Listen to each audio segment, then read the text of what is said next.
this fairy tale book. Once again,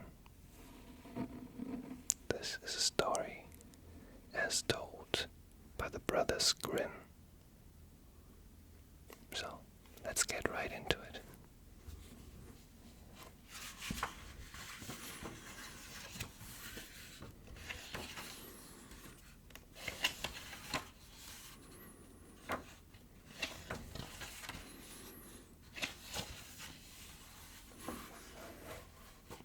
Here we are.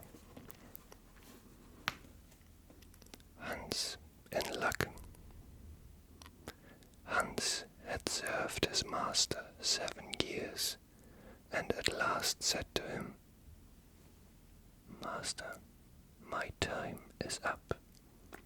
I should like to go home and see my mother, so give me my wages." And the master said, "You have been a faithful and good servant, so your pay shall be handsome." Then he gave him a piece of silver that was as big as his head. Hans took out his pocket handkerchief, put the piece of silver into it, threw it over his shoulder, and jogged off homewards. As he went lazily on, dragging one foot after another, a man came in sight, trotting along gaily on a capital horse. "Ah," said Hans aloud, "what a fine thing it is to ride on horseback. There he sits, as if he was at home in his chair. He trips against no stones, spares his shoes, and yet gets on he hardly knows how." The horseman heard this and said, "Well, Hans, why do you go on foot then?" "Ah," said he, "I have this load to carry. To be sure, it is silver, but it is so heavy that I can't hold up my head, and it hurts my shoulders sadly. What do you say to changing?" said the horseman. "I will give you my horse, and you shall give me the silver." "With all my heart," said Hans.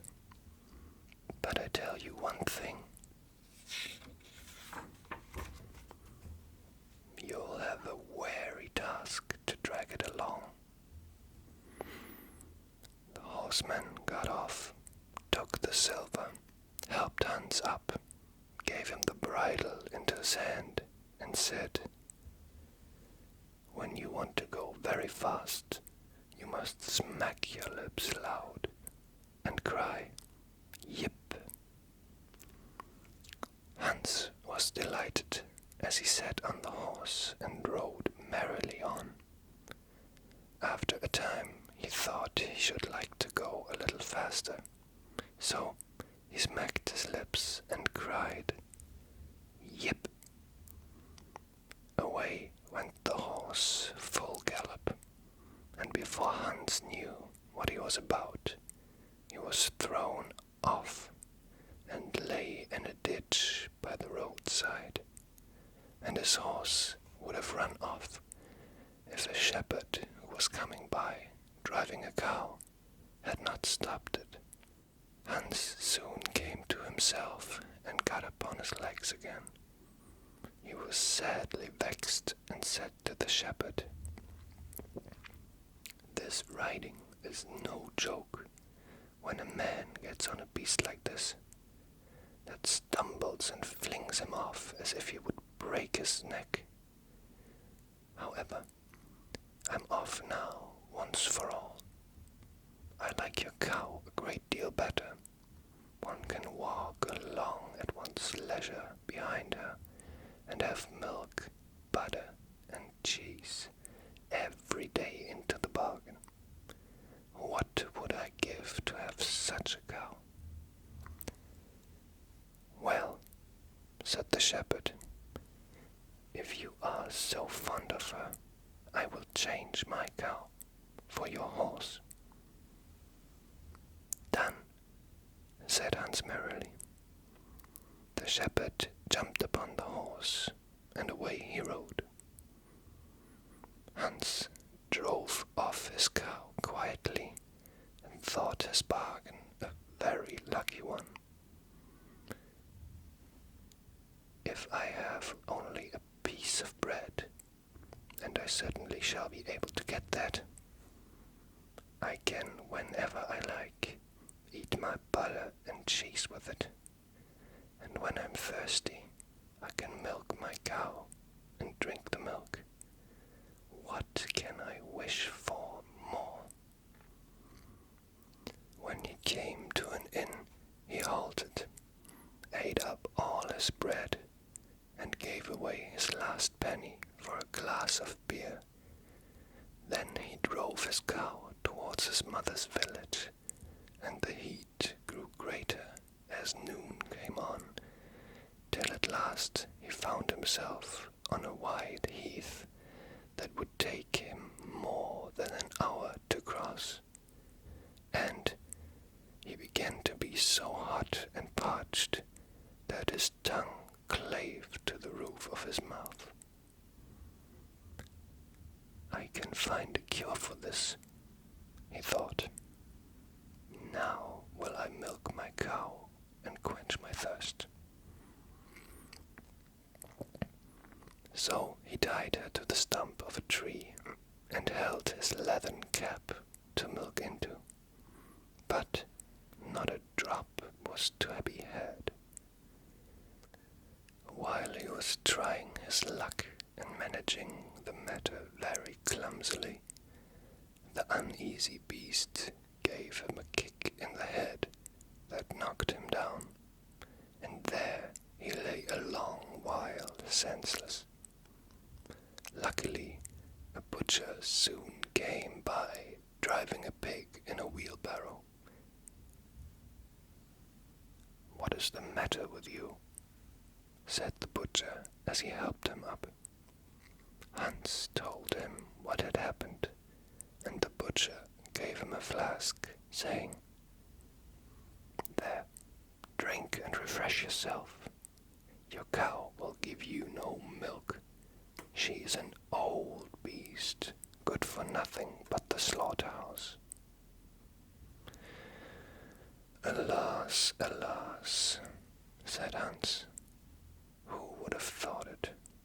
If I kill her, what will she be good for? I hate cow beef. It is not tender enough for me. If it were a pig now, one could do something with it. It would at any rate make some sausages." "Well," said the butcher, "to please you, I'll change and give you the pig for the cow." "Heaven reward you for your kindness," said Hans, as he gave the butcher the cow and took the pig off the wheelbarrow and drove it off, holding it by the string that was tied to its leg. Soon on he jogged, and all seemed now to go right with him. He had met with some misfortunes, to be sure, but he was now well prepared for all. The next person he met was a countryman, carrying a fine white goose under his arm. The countryman stopped to ask what was o'clock, and Hans told him all his luck and how he had made so many good bargains. The countryman said he was going to take the goose to a christening. "Feel," he said, "how heavy it is, and yet it is only 8 weeks old. Whoever roasts and eats it may cut plenty of fat of it. It has lived so well." "You're right," said Hans as he weighed it in his hand.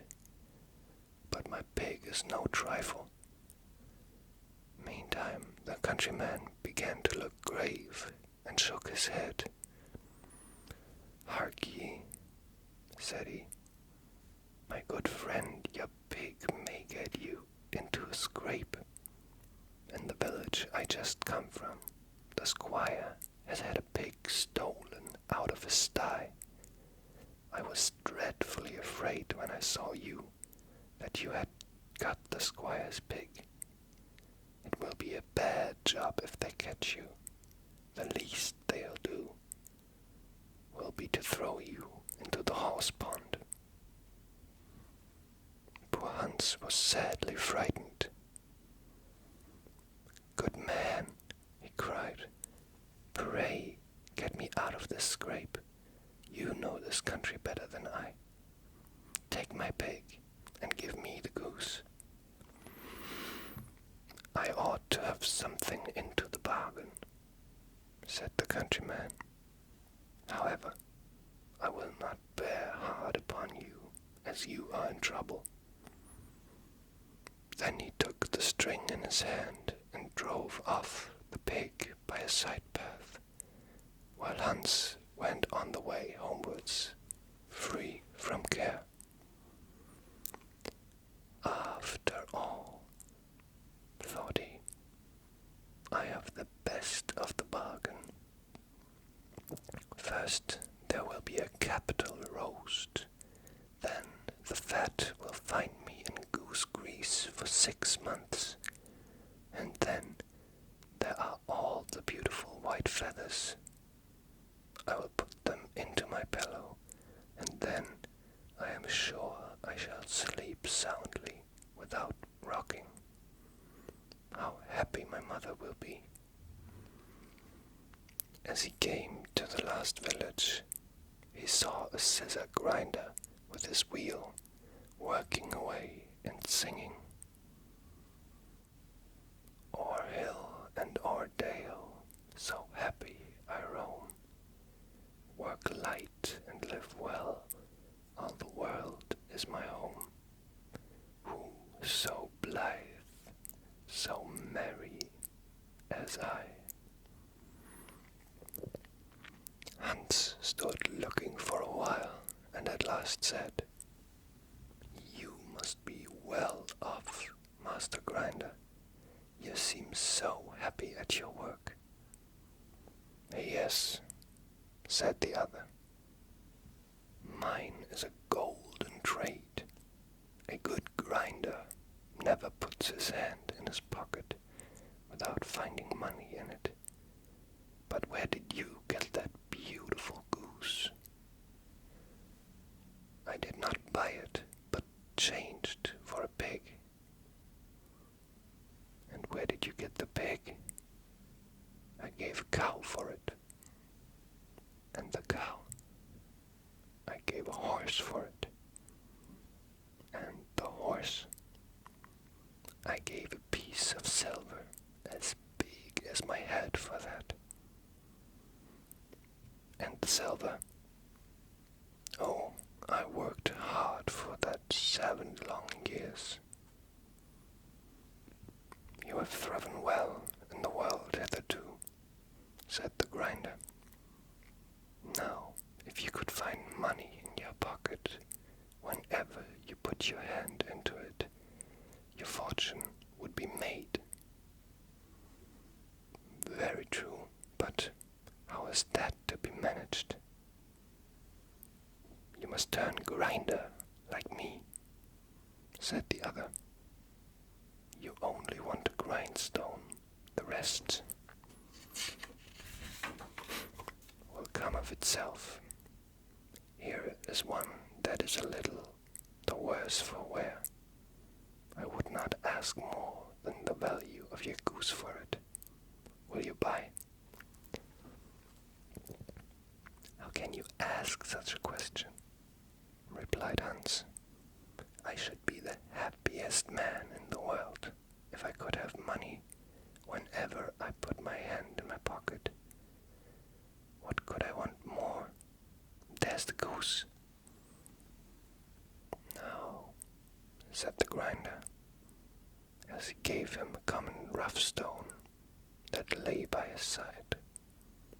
"This is a most capital stone. Do manage it cleverly, and you can make an old nail cut with it.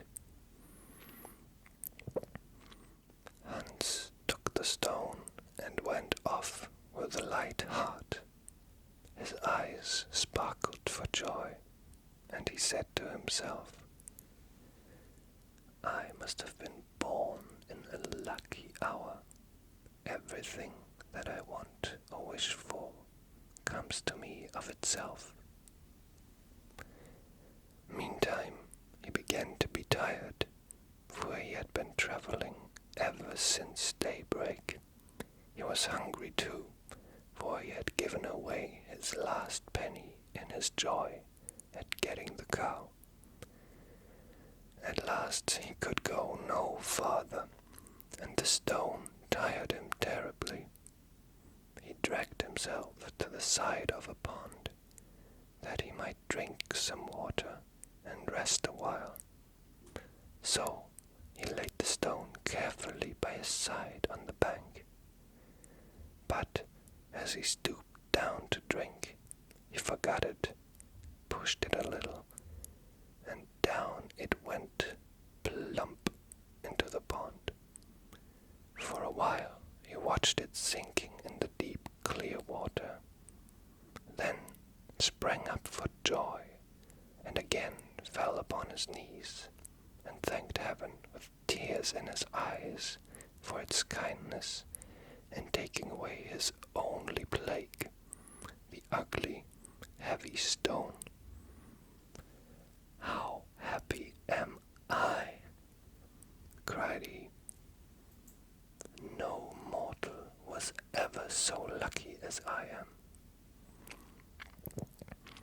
Then up he got with a light and merry heart, and walked on free from all his troubles, till he reached his mother's house.